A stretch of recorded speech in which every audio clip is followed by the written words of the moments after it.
টরে প্রথম দেখা একটি ছোট রোমান্টিক গল্প। একটা শান্ত বিকেল, গ্রামের পাশ দিয়ে বয়ে যাওয়া ছোট নদীর ধারে বসেছিল অর্ণব।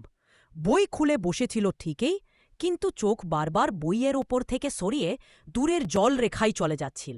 হঠাৎ একটা নরম আওয়াজ, এই জায়গাটা কি কেউ নিয়েছে? অর্ণব ঘুরে দেখল একটা মেয়ে দাঁড়িয়ে, সাদা হলুদ সালোয়ার, কাঁধে নীল ওড়না, চোখে এক অদ্ভুত শান্তি। মেয়েটার নাম মায়া।